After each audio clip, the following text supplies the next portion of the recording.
What a night, what an atmosphere, what a setting, what a game. The results, the only thing that didn't quite come through. But what a finish for the Noles. What a performance on many fronts. And we'll break it all down, of course, right here, the voice of college football, Florida State Seminoles, live for the 123rd edition. And this is only possible because of these two. We got Jason Parker, of course, on the line from NBC 6 and Logan Robinson, Nole Game Day.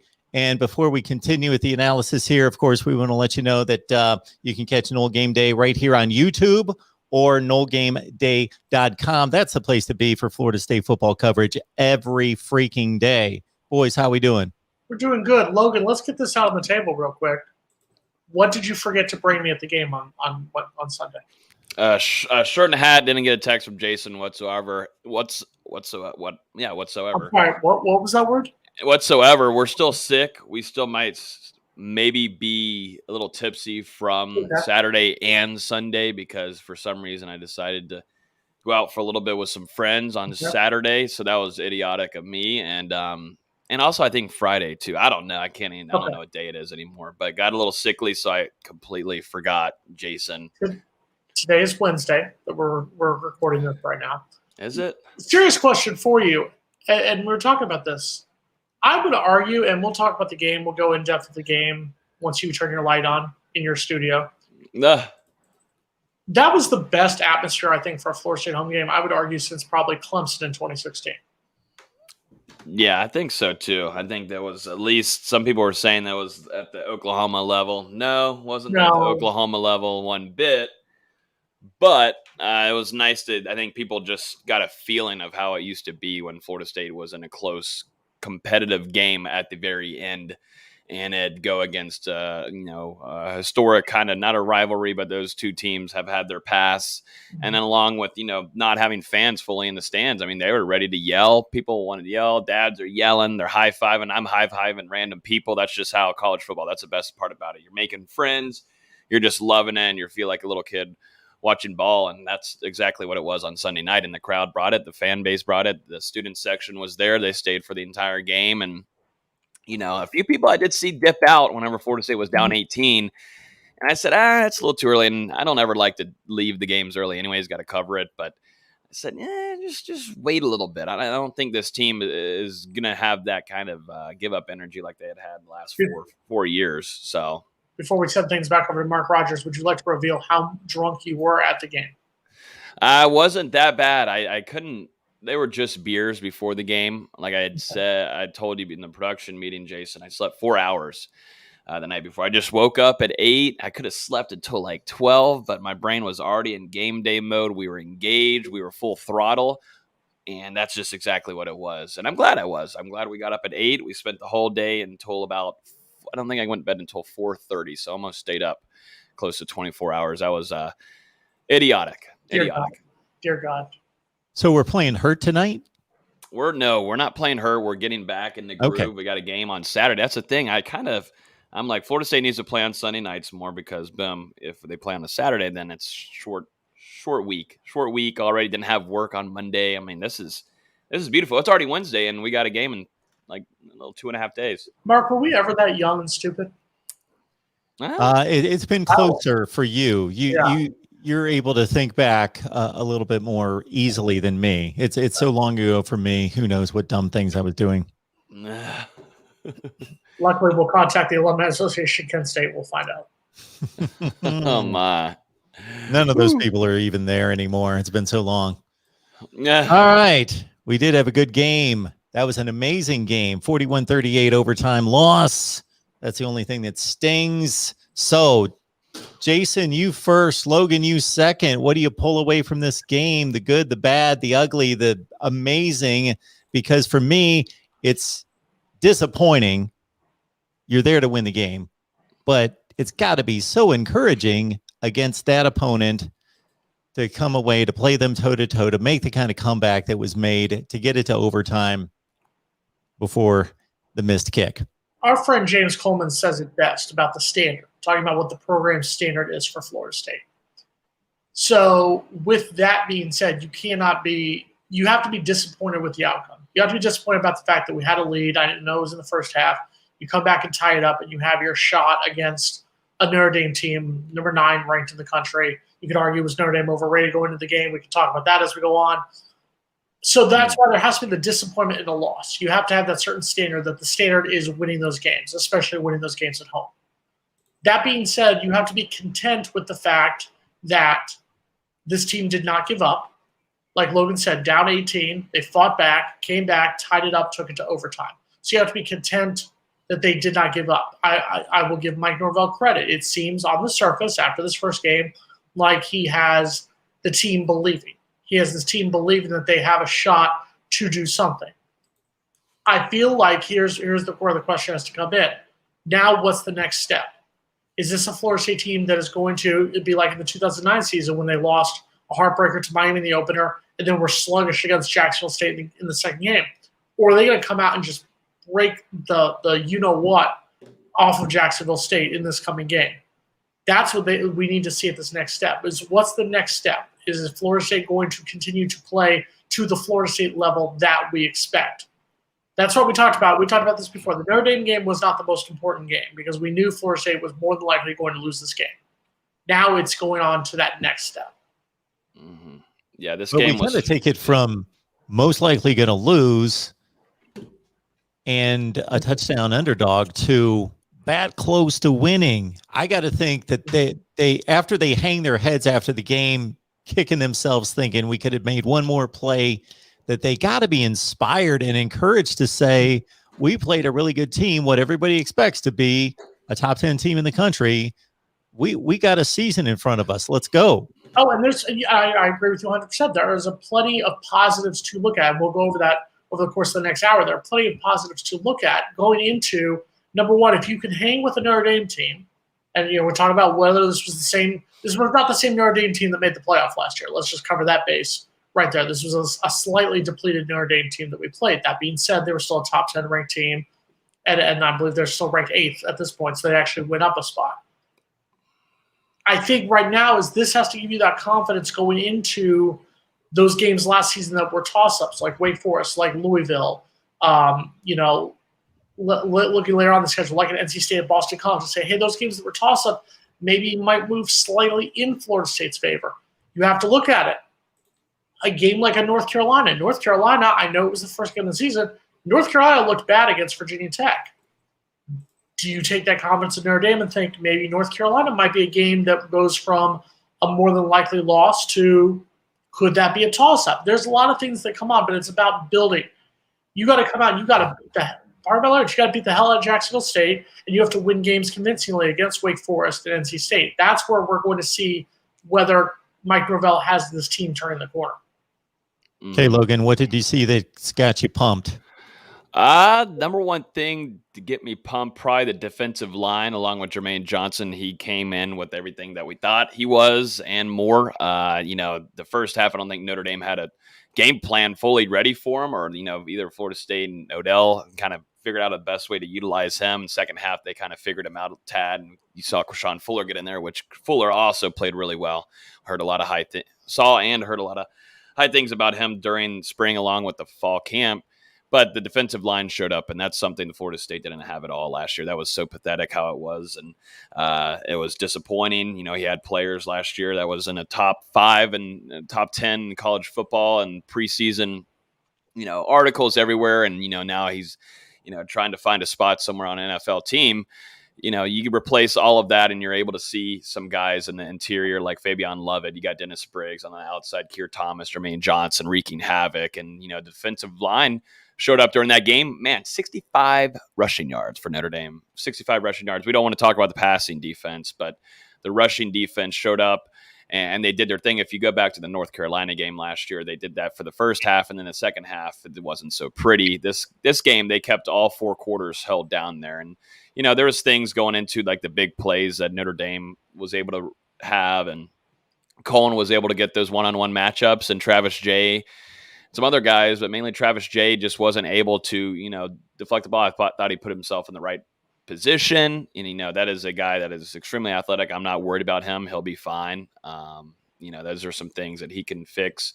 But he's put himself in the right positions, but they were just hitting some impressive. I mean, we're talking some really impressive catches. So that's just the way the football happens sometimes. But overall, I was pleased with how the defense, even though Notre Dame scored 41 points, I thought the defense didn't give up. I think having the crowd there definitely helped. I'm interested to see how they do on the road when they get to go through adversity. But the defense played well. In the offense, of course, the storylines is Mackenzie Milton or Jordan Travis. And, I'm wondering, how healthy not Jordan Travis, but Mackenzie Milton can play four quarters. But then you could go back and say, well, what about Jordan Travis too? Because sometimes he's dinged up, and it seemed like he kind of was a tad in the game. I think Mike Norvell said that he was going through some calf issues. I thought there was something going on with his arm when I was in the stands, when I was watching them wrap up something. But that both players, you got to see if they can play all four quarters. Jordan Travis wasn't getting to the flats easily. There was a few missed passes there. Easy first downs where I think he was just already going to his second and third reads. He should have just kind of dumped it off there on your third down situations. And the running back room, I think the guy that I've talked about the most since the spring, and I've never shut up about it, was Treshaun Ward. And finally, people got to see him on the national stage, and this is what he is. I think he is the top 2 back. I think he's RB2. I love Toa Philly, and I think you can use him in different kind of situations and passing and such. But I loved the Wildcat move there in the red zone with Ward, because I think he's the most shifty guy, and you got to get a little feel of Devontae Freeman. I know he's got that number 8 on, but he has that kind of agileness, and it worked out perfectly for him to be in that Wildcat role there in the red zone. But overall, Jashawn Corbin's explosiveness is back too, and that's exactly what Mike Norvell wanted whenever he transferred to FSU. So that running back room, and you get DJ Williams back potentially this upcoming week. We'll see. But overall, I mean, this whole team, that fight, that will to want to stay on the field and get after it and just, perform and not give up, and it comes down just to a missed field goal. It's nice to see. And I think all Florida State fans, felt a little let down, but man, just going to the overtime, I think a lot of Florida State fans felt like that was a little moral victory kind of dealio. You don't want to really say those as much, but shoot, Florida State fans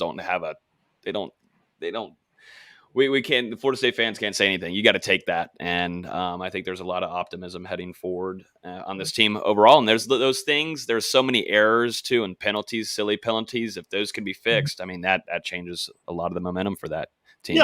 Yeah. We talked about, Florida State, essentially the first touchdown of the game of blown coverage is what kept Florida State from pulling off the upset. You could look at those, the 3 touchdowns Notre Dame scored in the third quarter. You stop one of them, Florida State wins that game in regulation. I think when you talk about Jordan Travis for a moment, there's a name old school FSU fans will remember, Chris Ricks. Chris Ricks used to be that guy who would throw a great pass, have a great first quarter of a game, and then have a sloppy second, third quarter. Then all of a sudden have a great fourth quarter. That's what I feel like with Jordan Travis sometimes. I feel like there were a couple passes where you're sitting there going, who the heck is he throwing to? And then he throws the beautiful touchdown pass to Douglas. Throws another touchdown pass to Andrew Parchment. That's what I need to see from Jordan Travis. And we can talk more about the quarterback situation in a moment, but I need to see more consistency out of him. Now, Logan, a question for you. On the flip side, we talked about some of the positives, a lot of positive games. I guess 2 of the negatives for me were the offensive line. I think the offensive line needs a lot of improvement. There were a lot of issues where Jordan Travis looked like he was running for his life through the first 3 quarters of that game. And then also the passing game. You talked about the rushing game. The rushing game did well. The passing game, and I'm pulling up the numbers for 1 second here. Keyshawn Helton, 4 receptions for 53 yards. Malik McClain, 1 reception for 21 yards. Jerry Williamson, 1 reception for 12 yards. Parchment, 1 reception for 8 yards and a touchdown. And that was pretty much what you saw from the wide receiver room. Is that what we're going to see from this point on, or do you think that Florida State is going to try to get more of the passing game into the offense? I think overall it was definitely scary to see the offensive line at first. I think they're still building chemistry, so I'm not so worried. I think by week 3 you're going to see a solid group, because if you go back to the second half, or not even in later half of the first and for the rest of the game, they were just able to run it up. Definitely in the last half of the game, they were able to run it up the middle. Gibbons and the rest of the guys on the interior were just drilling it. Notre Dame could not stop it. They could not stop it. That's why Milton was having so much success being able to run so quickly and get those plays going. They were just running it up. It wasn't easy. So I'm very pleased with how the running the running part of the offensive line looked, at least for this game, definitely against, a talented Notre Dame team. And, there's some things I think still can be worked on, and pass protection. I think that all has to do with chemistry and get that offensive line down, more experience too. Maurice Smith wasn't fully healthy for this game. He goes in and you're swapping out him with Bavion Johnson. And, the bad snaps too. That's the number one thing. The snaps, I feel like every other snap was just not on cue. I don't know. I didn't understand what was really going on there. That's got to be fixed. And, Bavion Johnson's, he's on his 12th year here at Florida State. We got to get those going. If you're going to be subbing in, we got to get that should have been fixed 2 years ago. But yeah, I think moving forward, they're going to want to get some throwing going. And I think McLean looked good. True freshman, he's got to play more. I saw him out there. He's fast. I know he had that one reception, but man, he has got to get on the field more, because that's a lethal threat in my opinion. Just off the little shiftiness, so we got to see him, and the speed and the length that he has as a true freshman. Get ready for number 11 and the blocking. Guys, as a true freshman, the blocks that he made, that's what keeps you on the field more, obviously. But he's going to be fun to watch. And if you want a touchdown, just throw it to the guy from Broward County, Andrew Parchman. That's all I'm saying. If you want it done right, go to the 954. Everybody's going to want to hear from both of you about the quarterback situation. I may chime in on this one as well. So 2 things. Number one, you were both in the stadium. It must have been super electric. It was electric all night, but super electric when Mackenzie Milton came in and boom, boom, boom, touchdown 38-35 all of a sudden. Number one. Number two, I'll start with you, Jason, in regards to how would you handle the quarterback situation? How do you think the quarterback situation is going to be handled? To answer your first part, talking about that, the electricity was starting to pick up when Florida State scored the touchdown to make it 38-28. You go for 2, get within 10 points. So the electricity was starting to come back. But yes, when Mackenzie Milton came into the game, the place erupted. Let's give Mackenzie Milton credit. Mackenzie Milton had a heck of a leading the 2 drives, the end of regulation, finishing the game 5 for 7, 48 yards passing. We all know the story. We all know what came back. It's great to see him back on the field. For me personally, I get that Jordan Travis struggled and whatnot. I don't think you can bench him or take him out of the starting job because he got knocked out of the game with a quote-unquote injury. I still don't believe he was in the concussion protocol. I don't believe he suffered concussion-like symptoms. I think his helmet got knocked off. He gets brought out of the game, and Mackenzie's doing great, so it's, oh, crap, here we go. We got to put Mackenzie in there. That's why I do believe Jordan Travis will start against Jacksonville State. I would not be surprised, and Logan touched on this a little bit before we went on the air. I would not be surprised if we go 2 quarterbacks a lot in this game. Maybe one does one half, one does the other, one does one quarter, one does the other. I think you'll see a lot of it, and I think we will find out the starter for the rest of the season after this game. I think Mike Norvell, Kenny Dillingham are going to have to name a starter before the Wake Forest game. It can't be a game-time decision. You've got to know after this game. I don't think it's also fair for Jordan Travis if you start Mackenzie Milton, because whoever's the quarterback is going to have a great game. You're playing the only FCS team on your schedule. You're going to probably beat them convincingly. And if Mackenzie Milton has a great game as a starter, all of a sudden it's, oh, look at Mackenzie, look at Mackenzie. Well, look at who Mackenzie was playing if he starts this game versus who Jordan started against. That's why I feel like you have to be fair with it. Let Jordan start. He did not lose the starting job in this game. He did not earn it for the rest of the season, but I don't think he lost it for this coming week. Yeah, I think it all depends on health and how Mackenzie Milton plays. We all know we've touched on it too. I was waiting on hearing how Jordan Travis was going to be throwing this upcoming game, and we'll see for the next couple of games because we kept on hearing really high hopes about him improving, and he was antsy in the pocket. He was moving around. He was missing some reads here and there, and that's not going to work. And there was a few silly throws that, if you cut those away, and those can be. He was just kind of, I think, in the moment. But, Mackenzie Milton comes in just for a little bit. But I would like to see 4 quarters of Mackenzie Milton before we start figuring out, all right, who's your starting? All right, Mackenzie Milton should just start it all and everything of that nature. We kind of know what Jordan Travis brings. And that's why I think you have two quarterbacks. Why not? I mean, you've got one that's mix of a hybrid of a running back and a quarterback, and then you also throw Mackenzie Milton in there that can pass and be a general running down the field there on offense and be a game manager. I think both will be utilized. It'll be interesting to see which one will get the start against Jacksonville State. I wouldn't be shocked if it's Jordan Travis again. I think all of this depends on on health. But Mackenzie Milton lives for those kind of high pressure games, so that wasn't too much of a shocker there to see him do that, run down the field and be a game manager. And that's something that he's done since at UCF. He did it in a little bit of the spring game when we got to see him for the first time and get his debut in a Florida State uniform. And here he was whenever he was told to get in with Jordan Travis. And I'm glad Mike Norvell's kept him in there. A lot of coaches screw that up, I feel like. They screw that up, and while a quarterback's having momentum, they'll take one out, and then here comes another one. I like that. It was a smart move by Norvell to keep him in there, keep that energy going, because that offense was going off of his lead, and it was working really well. So I'm interested to see who'll be starting. Can you keep your cats in line, sir, please? No, I'm keeping it in here. She's got to hang out with us. She loves football talk. I can tell. She's just riveting. I love that we got football talk with a football game just played, and it was a good one. And I am the last guy that overreacts to week one, because you know what happens. Montana beats Washington. We've got all these scores from across the country that people overreact to, and it's a game played. It means something. But I think we've got the most overreaction nationally, typically going into week two, because we just got the one game to go off of. And of course, it's everything at this point. But man, I know that there were breakdowns in pass defense, but to play a team like Notre Dame, which, as Jason has outlined, most likely is not quite the team that they've been the last 3 years, and going to the playoffs twice, 11-2 the other year. But they're still probably in the 9-3 range at worst.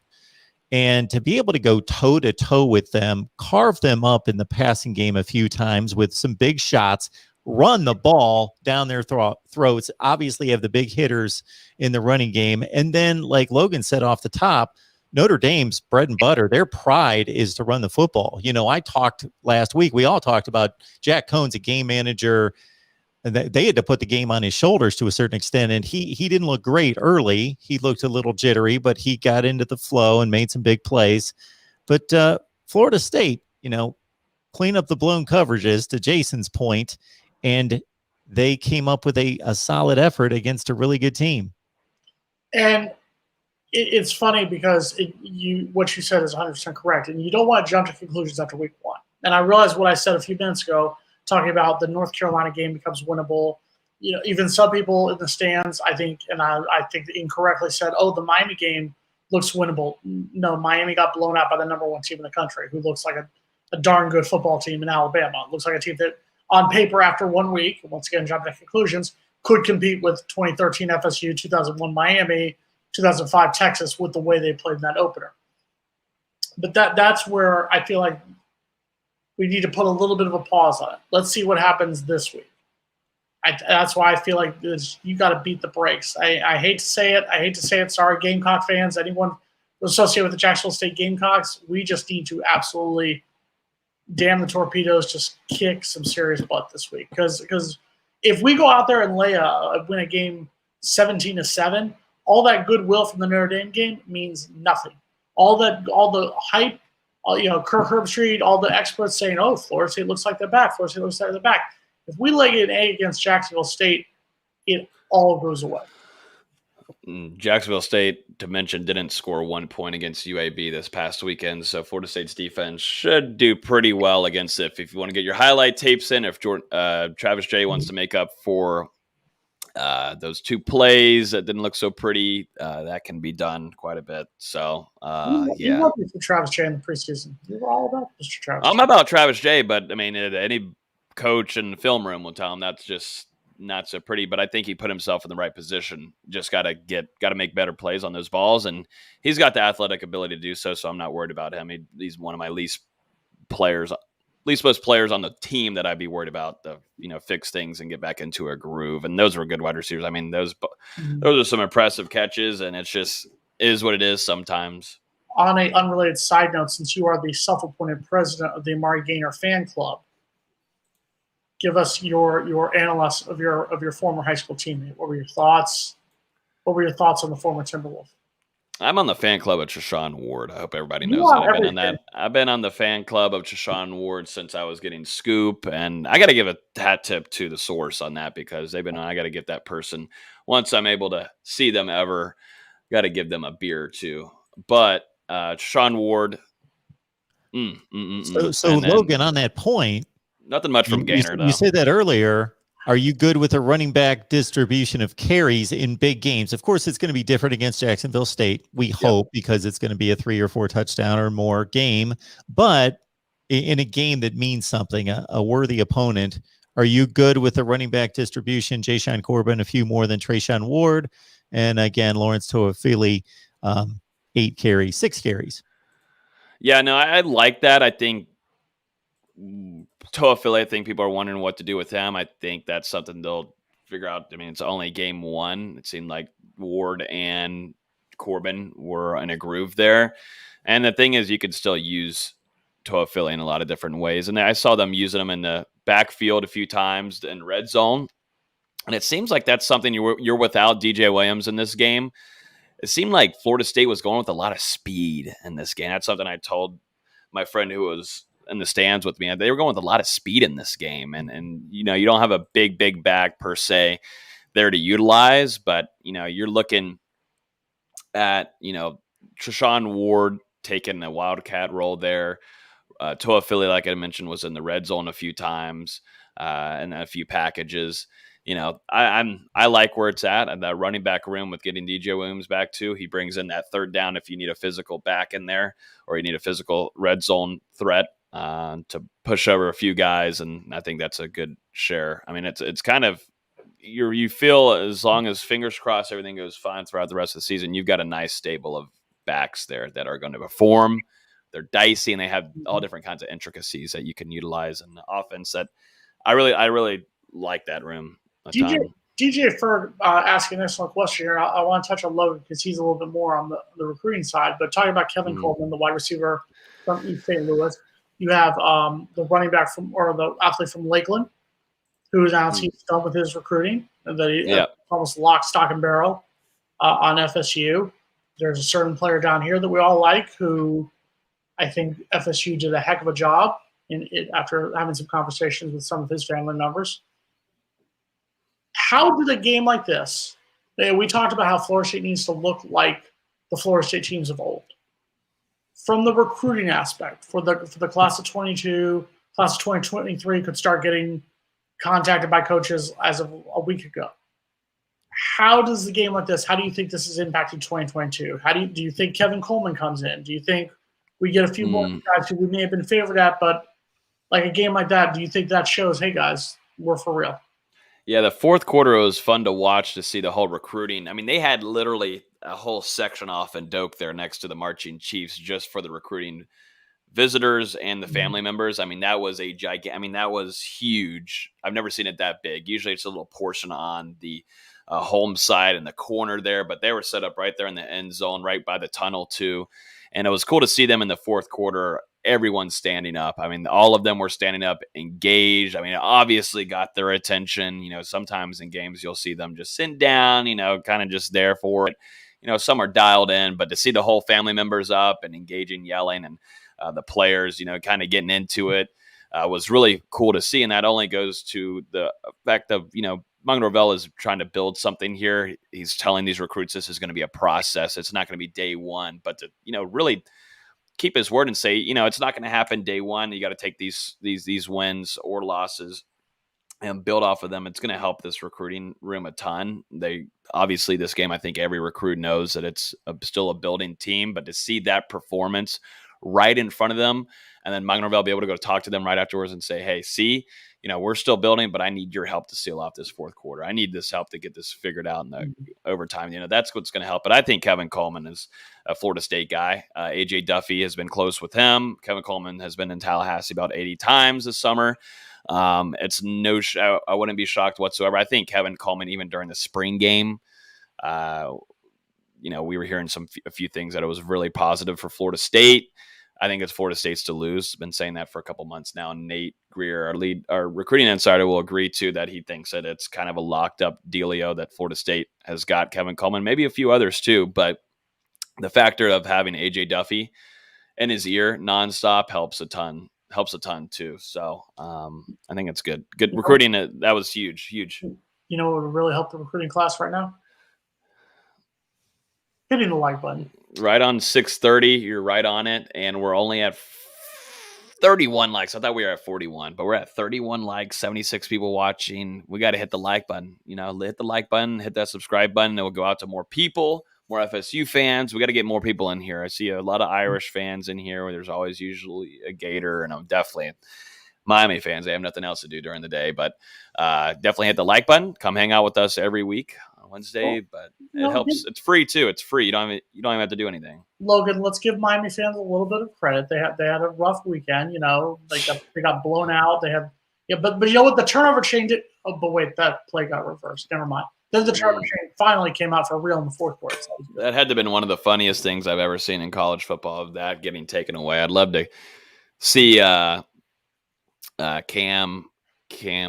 Underwood's statement on that, because it just doesn't get any funnier than that. I was watching that with family members at my dad's house, and them putting it on him, and then they're already down. How many points were they down when he got up on the seat there? Zip.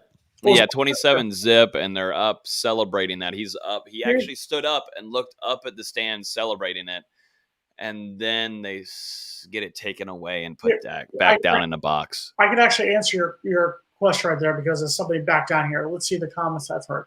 Quote, bro, we played the number one team in the country. Bro, we would have killed Notre Dame. Bro, we get back. Bro, we're still going to win 10 games. These are just things I heard about 2 o'clock today. So, yes, Miami still has the delusions of grandeur. So, fortunately, you're in a play. So all this trash talking going back and forth is going to be settled on the field. It'll be fun. Maybe some of them can actually talk to their parole officers. They can actually leave Miami-Dade County and Broward County to get up to Tallahassee. It might be good for some of them to get out with the county once in a while. We actually have Cam Underwood coming up at the top of the hour. Good for our Miami Live show. We'll see if he has anything to say about the turnover chain. We had a Miami Live yesterday in which the turnover chain was brought up by me, because somebody brought it up and saw me tweet out, because Ole Miss has their turnover chain replica of some sort, and they were up 23-0. And I just said something like, this works a little bit better when you're up 23-0 instead of down 27-0. And so that was brought up in the Miami chat yesterday, that I was dissing the turnover chain. And I just said flat out, I don't get it. I don't get celebrating when you're down by 30 points. But I thought our guy, the Wholesome One, made a pretty good explanation, which you can check out on our Miami show, in regards to being part of the culture. You either do it or you don't do it, which makes total sense. You either do it or you don't do it. You can't have some guy on the sideline determining, okay, we're only down 17-14. I guess we can do it now, but we can't do it if we're down by 17. You either do it or you don't do it, but it is a bad look when you're down 27-0. And for the record, they're all stupid. Our turnover backpack was stupid. The turnover Kings throw I've seen from some teams, the turnover WWF belts that we've seen, the turnover chain, which is a gaudy 1980s Miami Vice ripoff item of Cuban link chain, they're all stupid.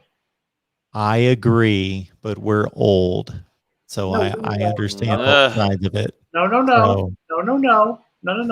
I'm not old yet. Okay. Next year when we do our show, then I'll be old. Not this year. You got one more year of youth. Watch your tone there, please, Mark. Come on, man. Don't age me a year. Okay, we're going to remind some folks of a few things. Jason just had a birthday, so if you have not wished him a happy birthday, of course, belated birthday 1 week ago today. Somebody promised me a gift. Jason, I believe, turned 29, right? This is my 10th annual 29th birthday. So it's Okay. worked out. All right. Few things people need to know. It's great that you're here. Bring other people into the chat. The season's just going to get more and more intriguing as we go. Yes, it's only Jacksonville State this week, but there's a lot to analyze, to look at, to see how's this team going to do going forward in ACC play. Number 2, Knoll Game Day. You got to get there. Logan, let us know what we can find at Knoll Game Day and on the Discord. D-word. The big D word. It's the biggest D word I know, most certainly. But the Discord, got to get in there, patreon.com/knollgame. I think we had a good amount of new users actually on game day out of nowhere. I was like, y'all are too late. The Nuggets come before the game. But yeah, we were in there actually giving live Bat Cave updates. That's where we go on the voice channel during pregame warmups and let you know who's starting, who's hurt, who's not showed up, who's not on the field with all this COVID-19 stuff going on. It's actually pretty crucial to know who's not there and who's there and all that kind of jazz. So that's our Discord, patreon.com/knollgameday. And then we've got a show tonight at 8:30, and we'll be previewing a little bit of Jacksonville State, but then looking back at recruiting.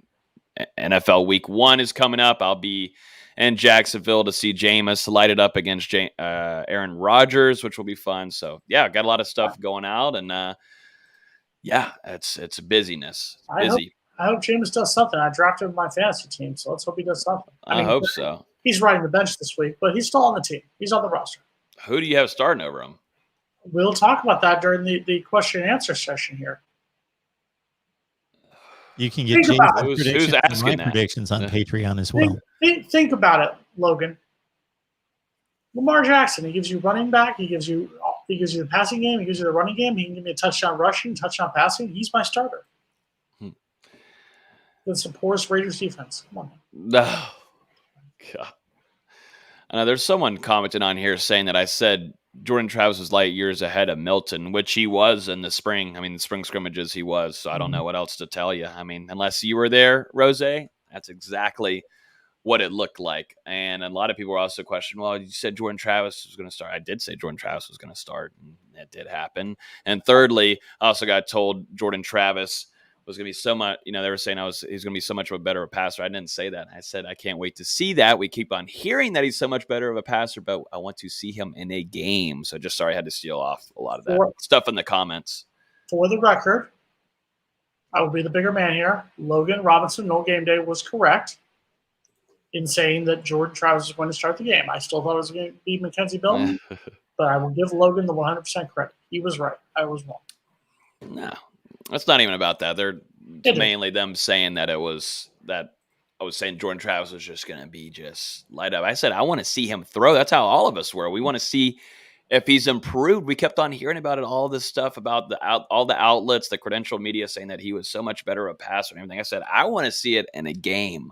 I want to see it like that. And when I said that he was light years better, that was during the spring, whenever indeed he was way ahead than Mackenzie Milton. I wish there was only probably 75 people in the stands who got to see that. But, it was a whole 180. Jordan Travis was levels ahead. But, just going back to clear some stuff off in the comments. First of all, it does suck when the viewers hear what they want to hear, doesn't it? Let me tell you that much right now. Let me ask you a question, Logan. As a member of the credentialed media from the game, let's be honest. Jacksonville State got 155 yards of total offense against UAB. What will you read into this? Thank you very much for the birthday wishes, everyone. What will you read into this if Florida State has any struggles? Whether it's just winning by, let's say, 14 points instead of 35, or just winning a closer ball game, closer than it probably should be. Are you concerned about that at all? Are you concerned about any letdown against a Jacksonville State team that, quite frankly, looked bad? Yeah, no, I'll look into it that this team is overlooking this team, or either dinged up. I think it's more of a mental thing for them. I really like their reaction after the game, though, Jason, when we got to hear all the interviews and say, that was really disappointing loss. They thought they had it, but that's something they just can't look at the whole time. They got to get ready for, game prep for JSU this upcoming week. And to keep it, real, this team has got to stay pinned down. I mean, they still got a lot of stuff to work and fix on. And, to face a Jacksonville State team is going to help a lot, because I think that was a physical game. That was a physical game against a big Notre Dame team. I think it's nice to get a little lower of opponent here, but the defense, if UAB is able to shut out Jacksonville State, that should be the same approach for Florida State by a mile this upcoming weekend. And Florida State can do that. Like I said about Travis Jay, I'm not worried about him one bit. He'll fix his things, but I'd like to see him have some highlight tapes. This is a highlight tape type of game. And I think this overall, the team should be mentally, more matured than the last couple of years we've seen them. And it seems to be that way. But like I said, I always want to see it in the game before we really say anything. Just can't let Jacksonville State be scoring all over you. And I want to see the offensive rhythm move too. I want to see if Jordan Travis is starting. I want to see him fix those errors he was making with being so antsy in the pocket, missing those quick check down reads to those easy flats that Cameron McDonald will be wide open for on third downs. I want to see the offensive line protect better on pass protection. And I want to see them continue to be able to run up the middle. We haven't really seen that in a long while, where, you're able to run up the middle there late in the game and not have two defenders already in the backfield. And there was some cases of that on Sunday night, but I want to see that just continue to be a trend for Florida State, because that just opens up a lot more holes for Florida State's offensive capabilities.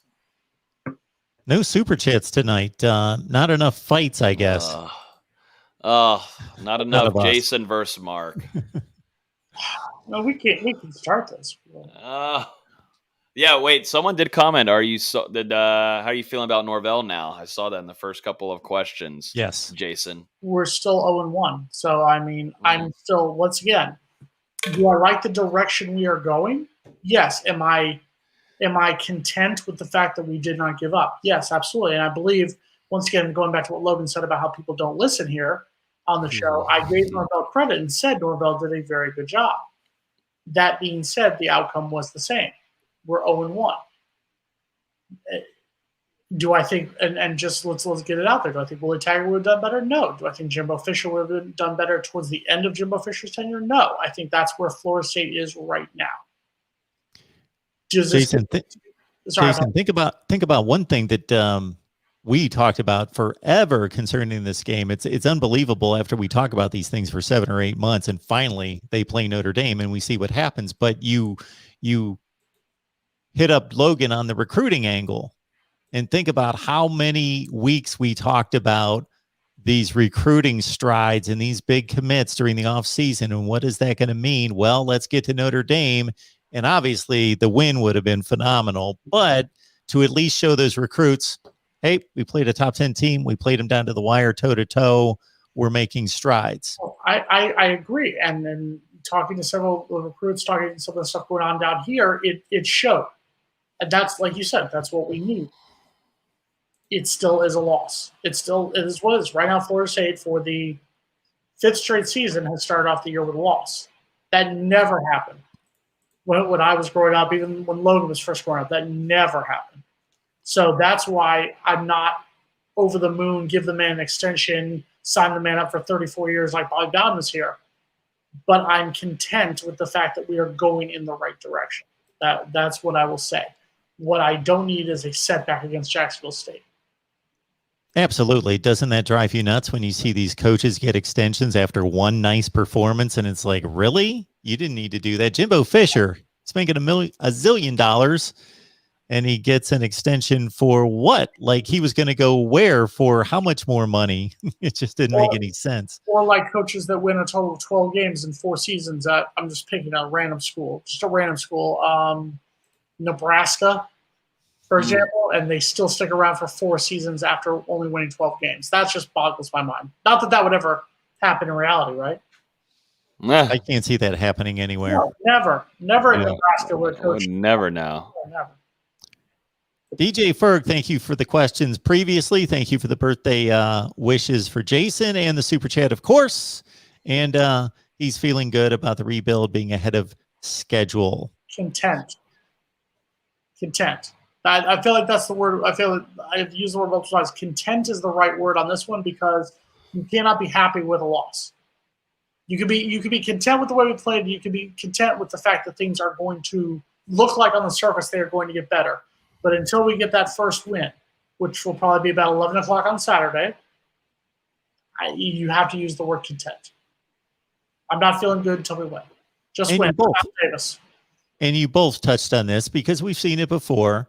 We'll see how much of that effort against Notre Dame was game one, surprised them. Maybe. I'm not saying that they did. I'm just saying we'll see how much did they play over their heads, crowd impact, all of that when you are going on the road against Wake Forest, as you both stated. Different teams show up every week to a certain extent. And so it's going to have to be sustained. If Comcast and the ACC network could get that worked out, because that'd be super. I really don't want to go watch the game at the station. I don't want to go watch the game at a restaurant or something. Come on, Comcast. ACC network on Comcast by Saturday at, 8 o'clock. Super. Please. Thank you. Well, more specifically about the game against Jacksonville State and the performance would be not just the score indication, but what? The pass blocking wasn't great, to your point, Jason, and blown coverages. So regardless of what the score is, to see those eliminated, right? Anything else against Jacksonville State? I see, and that's the thing, because I think we're going to see, that's what I say, we're not going to see any real improvement against Jacksonville State, because I think Jacksonville State is a much deeper dive in the level of competition. I think we need to come out convincingly against Jacksonville State, and then Wake Forest. I said this why I think that's the most important game in the schedule. Right now, and especially after last week, Wake Forest is a team that, on paper, we are more athletic than, a team that we should handle with ease. If you look just on rosters and look on talent alone. Wake Forest is the type of team we have struggled against. Wake Forest is the type of team we have lost against over the past 5 or 6 seasons. So that's why that's going to be the game. And we'll give our predictions in a moment of Jacksonville State. This is not the game for me. Wake Forest the following week is going to be the one where we're going to find out what this team is really about. True. I was just making the comment about Jacksonville State. Yeah, it's tough to get a read against a team like that, but there are a few things out there that you can get a read on. Is Jordan Travis throwing the ball better? Are they not blowing assignments in the secondary, regardless of who the players they're playing against? Are they meeting their defensive assignments? My most important question for Logan is, Logan, how much are you rooting for USF this week? As part of our continuing hatred of the University of Florida, are you going to be a diehard Bull for 1 week? Oh, man. Absolutely. I love going down there to USF. I heard it's a fun party school. A lot of people down there that have good looks too. I'll just say that. And it seems like a really good time. Been there a few times for an FSU game and some other activities that I can't comment on. But I wish USF and the Bulls the best. There'll be a lot of riding on the Bulls, I'm sure, that weekend after the game. But anyways, after the game, we'll look back and hopefully USF has won this game. So yeah, I'm hoping for the best. It's not a real party school. It's Tampa. I mean, it seems like a really good fun. Maybe I'm thinking UCF, but you know what? But there's still some things at USF that I would like. I mean, good-looking people, like they've got a male modeling department or something, like good-looking people. It's just I'm under a contract now, guys. I can't I'm under contract. I can't say anything more of that nature. I'd like to be on this show with you guys on Wednesday nights and have both of my hands and eyeballs, but just good people down a lot of these schools down below us. Except for Gainesville. What place is going to chop off your hands? What the hell contract did you sign? It's a personal contract, Jason. If you get my gist, yeah, I got to keep myself focused in and keyed on this football season, Jason. And I see what you did there. If I'm going to Jacksonville this upcoming weekend, we're going to just stay at the football stadium. We're going to be at the football stadium. No Hooters on the way back. We're going to go straight, Whataburger somewhere. Hooters doesn't exist, right? I don't know. Nah, it's not right across from my gym that I've been. No, never. There's no Hooters that I spent Saturday night in Tallahassee. No. Never. And shout out to Mark too, the 24-hour live stream. I was like in and out multiple times and had definitely an average of well over 100 viewers. And like, I was like, is he going to do it? He was making eggs and, hanging with it. And it was perfect time. And there was good football on the entire time. Wait, he made eggs live on air? Well, see, had this been a few months ago before I went to my Canon camera that's locked down with a big tripod, and it's just impossible for me to orchestrate a move into the kitchen because it's so far away. But I did the best I could. Yes, I ran into the kitchen. I was making eggs, coming back, telling everyone. I wanted to move everything, the operation into the kitchen to actually do the cooking segment in the kitchen, but it wasn't. We'll plan it out a little bit better next time around. But I got 3 breaks for 2 hours each, but I probably slept like 45 minutes each time. So I got about an hour and a half sleep in. And I was already up at 8 in the morning for the 2 a.m. start. So I was working on like 48 hours at like an hour and a half. And it probably showed it. I know it showed at certain times. But we made it through. We had a good crowd. And even overnight, 4 in the morning, we got 100 people on here. Next week, next Wednesday is obviously that Wednesday night sundown is the start of Yom Kippur, start of the 24 hours of fasting. I propose, Logan, that next Wednesday, since Mark has lifted the eating ban for 1 week for religious principle purposes, we eat scrambled eggs in honor of Mark Rogers' 24 hours. Go to Waffle House. Idea. Get a little scrambled eggs, a little smothered, covered in chunks on the hash browns. Do you like this shirt? I thought you'd like this, Jason. That's old school. That is old school. And coincidentally, I've got the Florida State, Michigan. Look at that. Look at that little TBT. Little cold retro shirt. 91, solid game. We won 51-31. Terrell Buckley, shout out. My dad was there. He always tells me. Right? What's up? I think he had a pick 6 in that game. Pick 6 on interception, stepped right in front of Desmond Howard's pass. Started the DBU era, if you will, because he followed up after Dion. So, good times. There's a I was seeing that 21. There's Kevin Coleman locked in after Sunday's game. I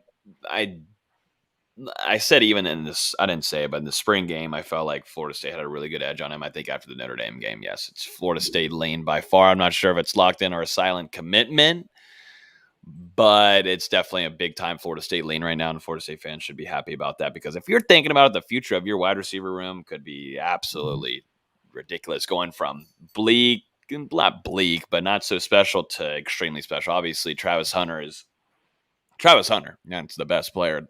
It's a generational talent.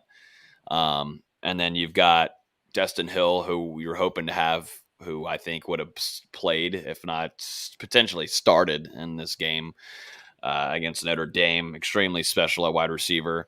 You're hoping to have him. And then you're also having McLean, another young wide receiver. You've got Joshua Burrell. And I'm missing someone, and I'm going to be so ticked off about it because I'm going to forget about it. Who? Logan, we're rounding up here. No silent commit from you. I need a vocal pick. I want who wins. How bad does Florida State beat Jacksonville State this week? I think Florida State wins this game, but I think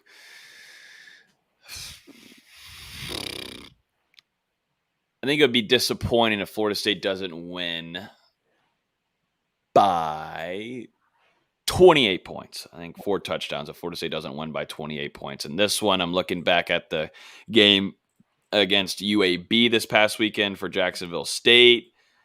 Nothing too impressive here. I mean, the thing with them is really it's Florida State. Could Florida State hurt their own selves with this game? That's practically it. I mean, Florida State should be fine, but they got to win by at least 4 touchdowns, in my opinion. No one really gives a crap about my score. Maybe give me a score. If it's 4, that might be even too minimum. But I think Florida State wins. Obviously, I think 41-10. 41. All right, I like that pick.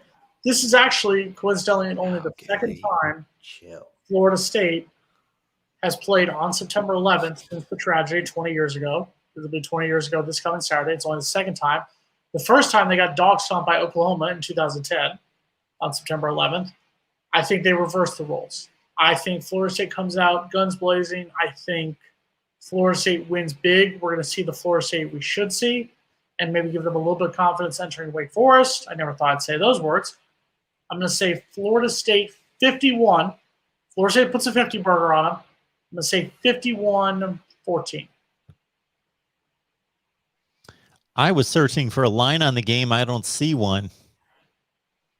I've not been able to find a line on the game, and I've got my one go-to site that's got all the Vegas sports books, but I don't see Florida State, Jacksonville State.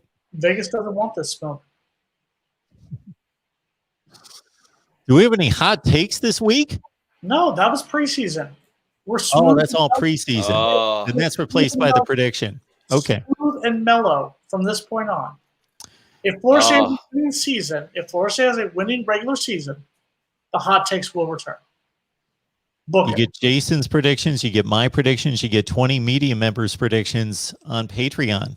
So join us there. So you might as well sign up for No Game Day on Patreon, get the Discord, and then sign up for me. I know I'm a little bit more pricey at 17 cents per day, but you can sign up for the Voice of College Football community right there. You get an exclusive live stream per request, one per week. All right. Also join us for post game right here, the Voice of College Football, Florida State and Jacksonville State right after the game with our guy Nate Greer, who we steal from No Game Day. Yeah, old Nate. Yeah, I saw him do it. He's still figuring out the intricacies. I think, Mark, you're going to have to sit with him and give him a tutorial because he was asking me and I could not do it for him over the phone. But I think you're going to have to give him a little tutorial there. But, he's over there doing it after every game. Now that he'll be home too, he'll be able to jump in. I think he's trying to do it like right away after the game. That's what we want. Yep. And so make sure you guys go tune into that because Nate knows his stuff. Sometimes people don't agree with him, and he likes to say things just kind of what's on his mind sometimes and puts them into some trouble in the comments and whatever. But that's all right. We're here let's just all have a good time. Everything on the internet, I feel like everybody complains about everything. Logan, there's somebody else around here kind of like that. I don't know who that might be that says some controversial things from time to time. I know for damn sure you're not talking about me. Don't make me pick Oregon. Do not make me pick Oregon this week against your Buckeyes. Oh, damn. I forgot that's this weekend. That'll be fun to watch. Boy. All right, folks. It's in the books again. The Noles looked good, but unfortunately fell to Notre Dame. It's on to Jacksonville State. Should be a win. Then into ACC play. One more time, No Game Day. You got to get there, both on Patreon and right there on the site, nogameday.com. Logan Robinson, of course. Logan, we always appreciate you. Jason Parker, NBC6. He's here. He's bringing the hot takes during the offseason, but now we got to it's one thing to look forward to for the offseason. It's the only reason we look forward to the offseason. We're going to be back with Jason's hot takes, but his predictions in the meantime. So, Jason, always appreciated. It's a favorite over Tennessee. I'm taking that. Wednesday, 6 p.m. Eastern time. Next week. We'll see you then.